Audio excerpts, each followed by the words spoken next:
የዜና መጽሔት የዜና መጽሔቱ 5 ርዕሰ ጉዳዮችን አካቷል። ቀዳሚው የተቃዋሚ ፓርቲ እጩዎች ቁጥር ሻል ብሎ የታየበትን የምርጫ ውጤት ይመለከታል።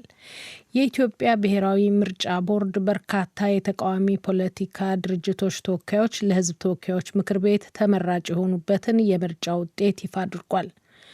ቦርዱ ትናንት ማምሻውን ይፋ ካደረገው 40 ወንበር የሕዝብ ተወካዮች ምክር ቤት እጩዎች ወደ 15 ግድም በሚሆኑ የምርጫ ክልሎች ላይ የተቃዋሚ ፓርቲና የግል እጩዎች ከፍተኛ የመራጮች ድምጽ በማግኘት አሸናፊ ሆነዋል። ጠቅላይ ሚኒስትር አብይ አህመድና ምክትላቸው አቶ ተመስገን ጥሩነህም በተወዳደሩባቸው የምርጫ ክልሎች ከፍተኛ ድምጽ በማግኘት ማሸነፋቸውም ተረጋግጧል። ቦርዱ እስካሁን የቀረበለትን የ129 ምርጫ ክልሎችን ቅሬታን በተመለከተ ደግሞ ከ43ቱ በስተቀር ለአብዛኞቹ ቅሬታዎች እልባት መስጠቱን አስታውቋል። ከአዲስ አበባ ስዩም ጌቱ ዝርዝሩን ልኮልናል። ትናንት ረቡዕ ሰኔ 10 ቀን 2018 ዓ.ም አመሻሹን ጋዜጠኞች ጠርቶ መግለጫ የሰጠው የኢትዮጵያ ብሔራዊ ምርጫ ቦርድ በ501 የሕዝብ ተወካዮች ምክር ቤትና በ638 የክልል ምክር ቤቶች በአጠቃላይም ከ1139 የምርጫ ክልሎች ወደ ማዕከል የመጡለትን ውጤቶች መርምሮ በማጽደቅ ላይ እንደሚገኝ አስታውቋል።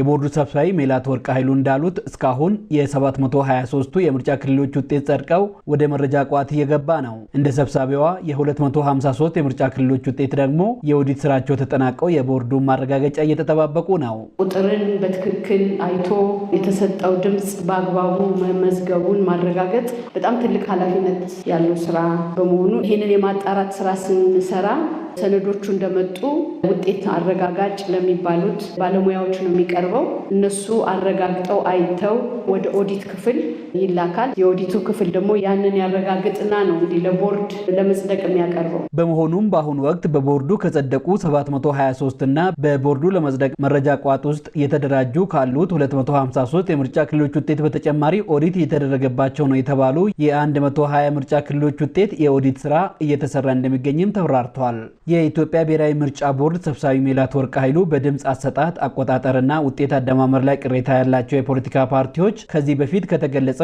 የ120 የምርጫ ክልሎች በተጨማሪ በ9 የምርጫ ክልሎች በአጠቃላይም በ129 የምርጫ ክልሎች ላይ ቅሬታ አቅርበው ከ43 የምርጫ ክልሎች ውጪ ሁሉም እልባት እንዳገኙ ጠቁመው ይህንን የሚያጣሩ ገለልተኛ የሆኑ በፖለቲካ ፓርቲዎችም የሚታወቁ በስድስተኛው ሀገራዊ ምርጫ በእንደዚህ አይነት የማጣራት ስራ ልምድ ያላቸው የህግ ባለሙያዎች ቦርዱ አዘጋጅቶ ነው እያጣራ ያለው። እነዚህ የህግ ባለሙያዎች ከምስክርነት መስማት ማስረጃ ምዘና በማድረግ ሁሉ ለቦርዱ የውሳኔ ሀሳብ እያቀረቡ ቅሬታ የቀረበባቸው ምርጫ ክልሎች በአብዛኛው እንግዲህ እልባት አግኝተዋል።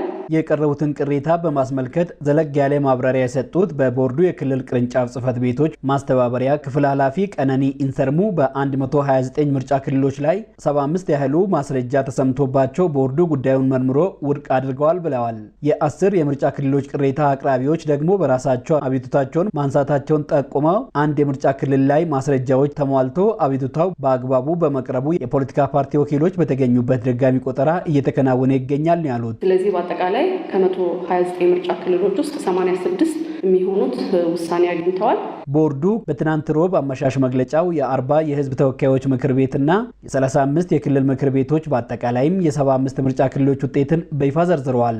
በዚህም መሰረት በአፋር ክልል ገዢው ፓርቲ ብልጽግና ባልተወዳደረበት የአዋሽ ፈንታሌ የምርጫ ክልል አቶ ሙሳ አደም ኡመር የአፋር ህዝብ ፓርቲን ወክለው በህዝብ ተወካዮች ምክር ቤት መቀመጫ የሚያስገኝላቸውን ከፍተኛ ድምፅ አግኝተዋል። በኦሮሚያ ክልል ሌላ ተፎካካሪ ባልቀረበባቸው ደደር 2 የምርጫ ክልል በግል የተወዳደሩት አቶ አራርሶ ብቅላ በተመሳሳይ በጎሬ የምርጫ ክልል በግል የተወዳደሩት ዲማ ኖጎና ቆፈሌ 2 የምርጫ ክልል የአዲስ ትውልድ ፓርቲ ተወካይ ለህዝብ ተወካዮች ምክር ቤት ተመርጠዋል።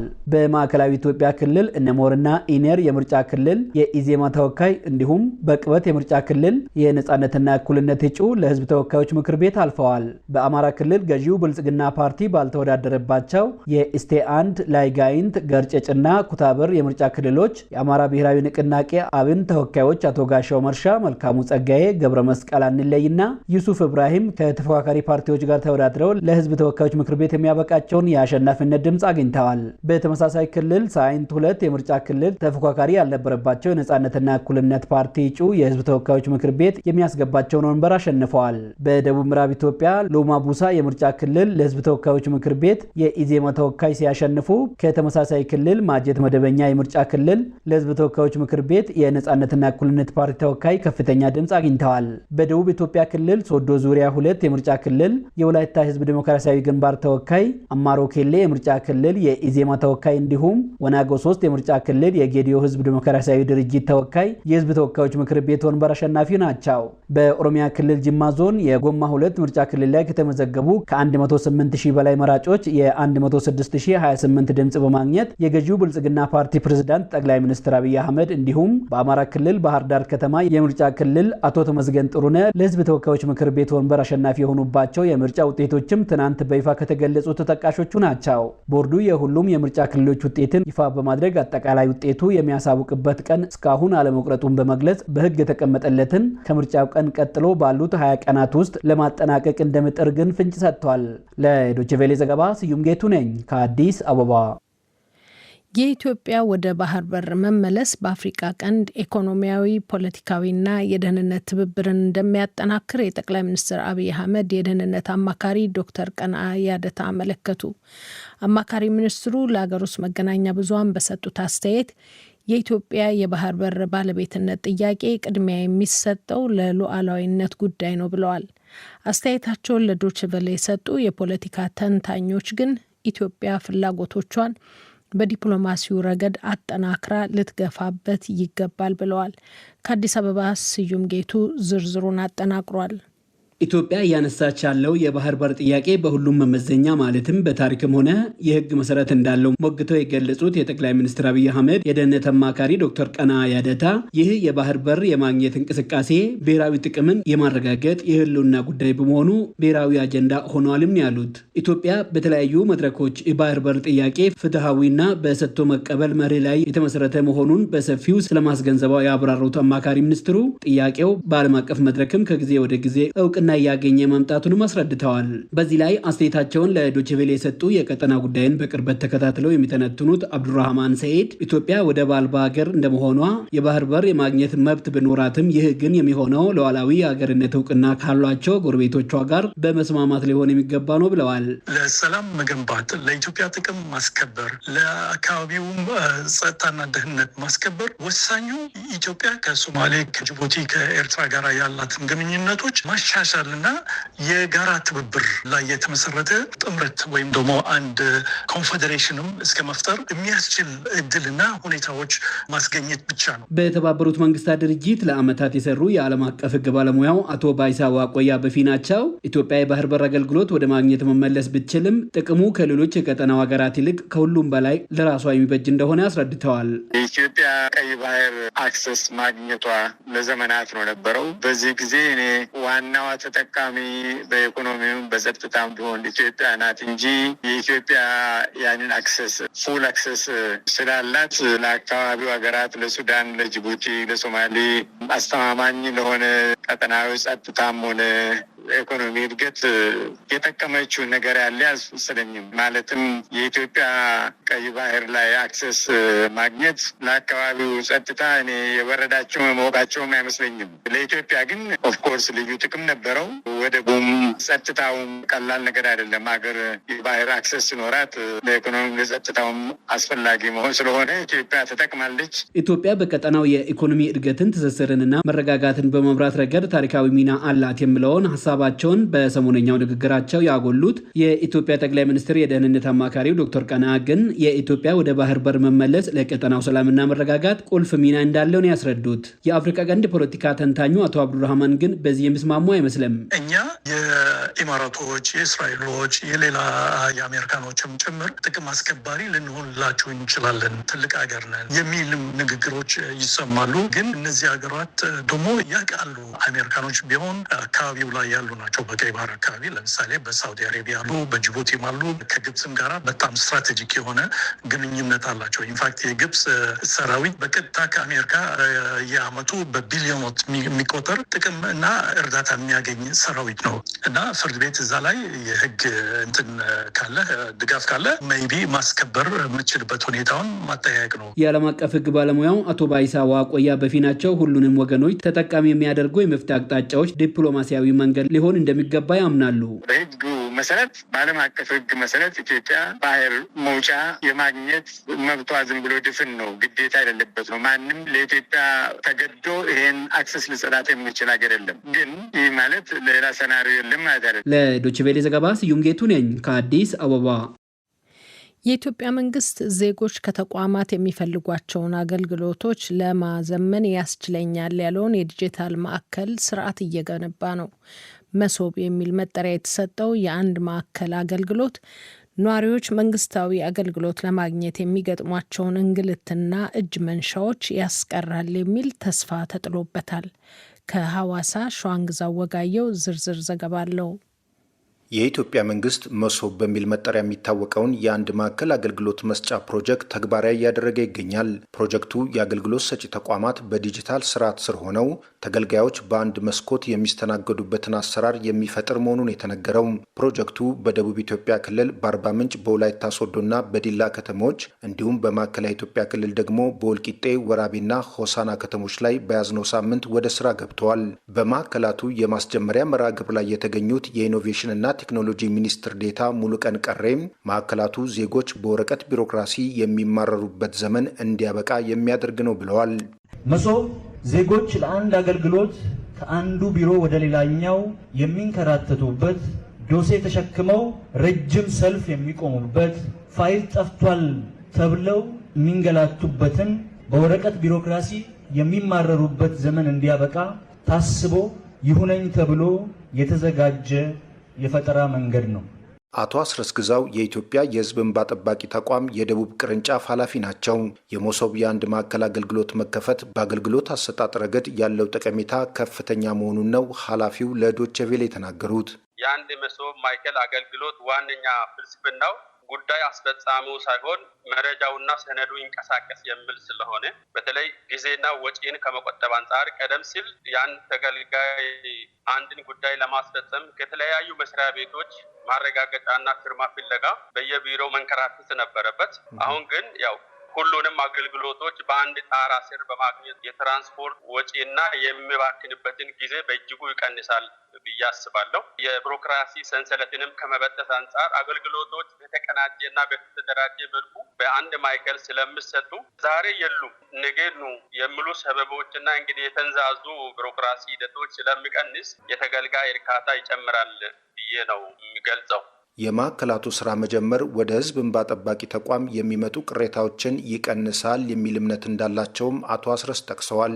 አገልግሎቱ በግልጽ በአደባባይ ወይም በሰንተር በዲጂታል ስርዓትም ስለሚሆን ለሙስና የሚጋብዙ ድብቅ ድርድሮችም ቦታ ያጣሉ ብዬ ነው የሚገምተው። ስለዚህ የባለሙያውንም ተጠያቂነትን በምናይበት ጊዜ በማዕከል ውስጥ እያንዳንዱ ጉዳይ መቼ እንደገባ በማን እጅ እንዳለ መቼ መጠናቀቅ እንዳለበት የሚከታተል ስርዓትም ስላለ ባለሙያው ሆን ብሎ ጉዳዮችን የሚደብቅ የሚያደናቅፍ የአስተዳደር በደል የማይፈጽምበት ሁኔታ እንግዲህ የአስተዳደር በደል የማይፈጸምበት ሁኔታ በግልጽ ስለሚያሰፍን የአስተዳደር በደሎችን በማከላከልና የእንባ ጠባቂንም ተቋም ቅሬታ ጫና በመቀነስ ረገድ ያው የሚጫወተው ሚና ትክክልም እንዲተገበር የሚያደርግ አሰራር ነው ብዬ ገምታለሁ።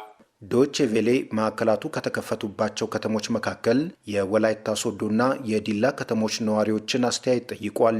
ይህ ፕሮጀክት ተበታትነው ያሉ የስከር መስሪያ ቤቶችን በአንድ ጣራ ስር አድርጎ ዲጂታል ቀልጣፋ የሆነ ለተገልጋዩ ህብረተሰብ የትም ያለውን ገንዘቡ የነበሩ ፕሮክራሲዎችን የጉቦ ሙስና እጅ መንሻዎችን አስቀርቶ ለማህበረሰቡ ፈታ የሆነ አገልግሎት ሂሳባቸውን የኢኮኖሚ ክራይሲሳቸውን ቀርፎላቸው በአንድ መስኮት ተገቢውን አገልግሎት በማግኘት ይሄ ደግሞ ለህብረተሰቡ ተጠቃሚነትን ነው የሚያረጋግጠው። እኔ ጥሩ ነው ባይ ነኝ። ሰው ከእንግልት መዳን ከቻለ ካላግባብ ወዲህ አንድ አገልግሎት ለማግኘት 3-4 ቦታ ከመዘዋወር አንድ ቦታ ላይ ማግኘት ከቻለ ጥሩ ነው። ባለፈው ዓመት የተጀመረው የመሶብ ማዕከል አገልግሎት እስካሁን በአገር አቀፍ ደረጃ 52 ማዕከላት ተገንብተው አገልግሎት እየሰጡ እንደሚገኙ ከኢኖቬሽንና ቴክኖሎጂ ሚኒስቴር የተገኘው መረጃ ያመለክታል። ለዶቼ ቬለ ሸዋንግዛ ወጋየው ከሐዋሳ። የኢትዮጵያ መንግስት ባለፉት 2 ዓመታት በዋና ዋና ከተሞች የሚፈጸሙትን የቤት ኪራይ በሕግ እንዲመራና አከራዮች ለ2 ዓመት ያህል ተከራዮች ላይ የዋጋ ጭማሪ እንዳያደርጉ በጥብቅ ደንግጓል። ተከራዮች እንደሚሉት ግን ይህ አካሄድ ከጊዜ ወደ ጊዜ የቤት ዋጋን በማናር እልባቶችን ሲያመጣ እምብዛም አልተስተዋለም። የምጣኔ ሀብት ባለሙያዎች እንደሚመክሩት ለችግሩ እልባት የሚሆነው ላለው ፍላጎት አቅርቦትን ማስተካከል እንጂ ጥብቅ የሕግ ቁጥጥር ሊሆን አይችልም። ስዩም ጌቱ ከአዲስ አበባ ዘገባ አለው። እኔ አሁን በሜዲካል ፊልድ ከጎንደር ዩኒቨርሲቲ አሁን አዲስ ተመራቂ ነኝ እና ከምሰራበት መስሪያ ቤት ውስጥ አትሊስት 50%ቱን ለቤት ክራይ ነው የማውለው። አስተያየት ሰጪ የመዲናዋ አዲስ አበባ ነዋሪ የገለጹት ነው።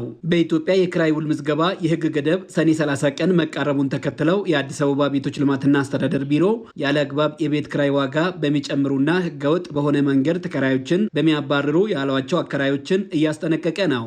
ቢሮው ይህን ያለው አከራዮች ቤቱን ለራሴ ልጠቀምበት ነው ወይም ለሸጠው ስለሚፈልግ ነው የሚሉ ምክንያቶችን በመደርደር ተከራዮችን እንዲለቁ እያስገደዱና ከፍተኛ የዋጋ ጭማሪ እየጠየቁ ነው የሚሉ ጥቆማዎች እንደደረሱትን በመጠቆም አከራዮች በራሳቸው ፍላጎት ብቻ የክራይ ዋጋን መለወጥ እንደማይችሉም ያስረዳል።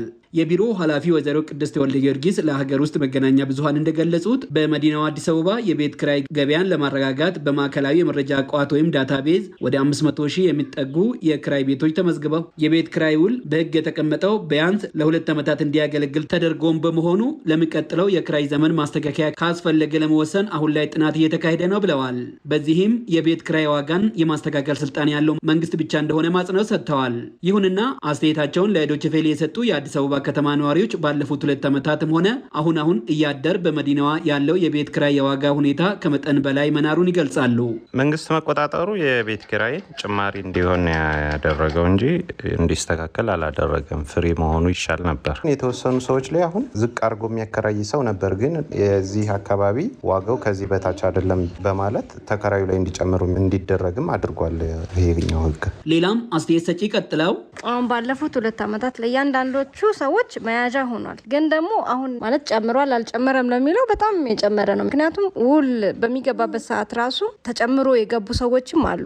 ቶሎ ቶሎ አይጨመርም እየተባለ ስለሚታሰብ ነው መሰለኝ መጀመሪያ ሲጨመር የሚጨመረው ጭማሪ ራሱ እጥፍ ወይ ምናምን እንደዛ ነው እየተጨመረ ያለ። ሰው ሲገባ እንደውም ከነበረበት አንዳንዴም 100% እየተጨመረ ያለበት ሁኔታ ነው ያለውና እየጨመረ ነው ያለው ብዬ ነው ማስበው። ገበያው በአቅርቦትና ፍላጎት ላይ ብቻ ተመስርቶ ዋጋ ሊንርም ሊቀንስም እንደሚችል ገልጸው አስተያየታቸውን ለዶይቼ ቬለ የሰጡ የምጣኔ ሀብት ባለሙያ አቶ ዳዊት ተሻለ አሁን በተለይም ከከተሞች እድገት ጋር ተያይዞ የሚከሰተውን የመኖሪያ ቤት እጥረት ለመቅረፍ ብቸኛው መፍትሄ መሆን ያለበት አቅርቦትን ማስተካከል ነው ይላሉ። መንግስት ደግሞ ሁሉንም ሊያሟላ አይችልም። መንግስት ኢኮኖሚ ውስጥ ሊኖረው የሚችለው ሚና ምንድነው? ሬጉላተሪ ቦዲ ሆኖ ነው መንግስት መቀጠል ያለበት። ፕራይቬት ሴክተሩ ወደዚህ ሴክተር እንዲሳተፍ የበለጠ ሰፖርት ነው ማድረግ ያለበት። አንዳንድ የተጀመሩ ጥሩ እንትኖች አሉ። ፐብሊክ ፕራይቬት ፓርትነርሽፕ የሚባሉት በጋራ እየሆኑ የሚሰሯቸው ነገሮች አሉ፣ በመንግስትና በግል ሴክተሩ ጣምራነት። ስለዚህ እንደዛ እስካላረከው ድረስ አቅርቦቱ የበለጠ ሬጉላተሪ እንትኑን ባጠበቅከው ቁጥር በተቆጣጠርከው ቁጥር አንድ ነገር እየናረ ነው የሚሄደው። ማርኬቱ ሳይሆን እየወሰነ ያለው በቃ ይሄ ተከልክሏል ስለሚባል እየናረ ነው የሚሄደው። ሌላው አስተያየታቸውን ያከሉት የምጣኔ ሀብት ባለሙያው ዶክተር አጥላው አለሙ በፊናቸው ተመሳሳይ ምክር ሀሳባቸውን ለግሰዋል። መንግስት ተዋዋዮች መካከል ገብቶ ሰዎችን ከማዋዋል ይልቅ ዋጋ መወሰን ላይ ከገባ ገቨርንመንት ኢንተርቬንሽን የጣልቃ ገብነት በገበያው እንትን መሰረት መሆኑ ቀርቶ በገቨርንመንት ውሳኔ ከሆነ የተዛባ ነው የሚሆነው። በረከሰ ጊዜ ይረክሳል፣ በተወደደ ጊዜ ይወደዳል። ገበያ መር ሆነ። ግን በመንግስት ከሆነ ስንት መከራየት እንዳለበት በምንድን ነው የሚያውቀው? ወይም ዝቅ ሊያደርግ ይችላል ከገበያ በታች፣ ወይም ከገበያ በላይ ከፍ ሊያደርግ ይችላል። የሚያውቀው ነገር የለም። ትክክለኛውን ዋጋ ውድድር ነበር መመለስ የነበረበት። መከራየት የሚፈልግና ማከራየት የሚፈልግ ውለታ የሚፈልጉ ከሆነ ውለት ማዋል፣ ውልና ማስረጃ ሰርቪስ መስጠት ነው መንግስት ሚና መሆን ያለበት እንጂ ዋጋ መወሰን አይደለም። የውጭ ምንዛሬን የሚያክል ነገር በገበያ ይመራ ብሎ የለም እንዴ መንግስት? ለዶይቼ ቬለ ዘገባ ስዩም ጌቱ ነኝ ከአዲስ አበባ። አድማጮች፣ የመጨረሻው የዜና መጽሔት ዘገባ የክረምት ወራት የአየር ጠባይ ሁኔታን ይመለከታል። በመጪው በክረምት ወራት በምስራቅ የኢትዮጵያ አካባቢዎች መደበኛና ከመደበኛ በላይ የሆነ የዝናብ መጠን እንደሚጠበቅ ተገለጸ። ይህን ያስታወቀው በኢትዮጵያ ሜትሮሎጂ ኢንስቲትዩት የሶማሌና አጎራባች ክልሎች የሜትሮሎጂ አገልግሎት መስጫ ማዕከል የተለያዩ የቅድመ ጥንቃቄ ስራዎች መሰራት እንዳለባቸው አስገንዝቧል። በሌላ በኩል ካለፈው የግንቦት ወር ጀምሮ የክረምቱ መግቢያ እስከሆነው የሰኔ ወር የዘለቀውን ከፍተኛ የሙቀት ሁኔታ በተመለከተ ማብራሪያ የሰጡት በምስራቁ ክፍል የሚገኙት የተቋሙ ኃላፊ አካባቢያዊ ብቻ ሳይሆን ዓለም አቀፍ ችግር መሆኑን በመጥቀስ ህብረተሰቡ የአለባበስ ሁኔታውን በማስተካከል ለመቋቋም ጥረት ከማድረግ ጎን ለጎን የአካባቢ ጥበቃ ስራዎችን በማከናወን ለዘላቂ መፍትሄው ጥረት ማድረግ ይገባዋል ብለዋል። ከድሬዳዋ መሳይ ተክሉ ዝርዝር ዘገባ ልኮልናል። ለዶይቼ ቬለ መረጃ የሰጡት በብሔራዊ ሜትሮሎጂ ኢንስቲትዩት የሶማሌና አጎራባች አካባቢዎች የሜትሮሎጂ አገልግሎት መስጫ ማዕከል የትንበያና ቅድመ ማስጠንቀቂያ ዴስክ ኃላፊ አቶ አሸናፊ ሙሉነህ ከቀጣዩ የክረምት ወቅት ጋር ተያይዞ ሊከሰቱ ይችላሉ ያሏቸውን የጤና ችግሮችን አስቀድሞ ለመከላከል የሚያስችል ዝግጅት እንደሚያስፈልግ ጠቁመዋል። እንግዲህ በመጪው የክረምት 2018-19 በተለይ በጤናው ዘርፍ የሚጠበቀው እንቅስቃሴ በተለይ ክረምቱ ወቅት በቂ ዝናብ ይገኝበታል ተብሎ ከሚጠበቀው የሐምሌና የነሐሴ ወራቶች ላይ ምናልባት አልፎ አልፎ ሊከሰት ከሚችል የጎርፍ ሁኔታዎች ጋር ተያይዞ ኮሌራና አልፎ አልፎ ዲያሪያ የመከሰት እድል የሚኖርባቸው አዝማሚያዎች ስላሉ በአብዛኛው የምስራቅ አካባቢዎች ዴንጊ ፊቨር የመከሰት ፕሮባቢሊቲ ሊኖረው ይችላል። ሪስኩ ያው ዝቅተኛ ሊሆን የመከሰት እድሉ በተለይ በክረምቱ መግቢያ ወር ላይ እንደዚህ አይነት ሁኔታዎች የሚጠበቁ ናቸው።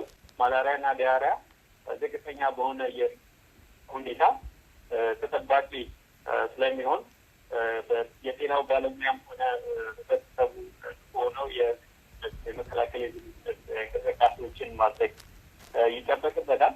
የሜትሮሎጂ ትንበያና ቅድመ ማስጠንቀቂያ ዴስክ ኃላፊው አቶ አሸናፊ ለዶይቼ ቬለ በስልክ በሰጡት በዚህ መረጃ የክረምት ዝናብ ተጠቃሚ በሆኑት የምስራቁ አካባቢዎች የዝናብ ውሃን በአግባቡ መያዝና በአማራጭነት መስኖን የመጠቀም አሰራር በእርሻው ዘርፍ መታቀድ እንዳለበት አስገንዝበዋል።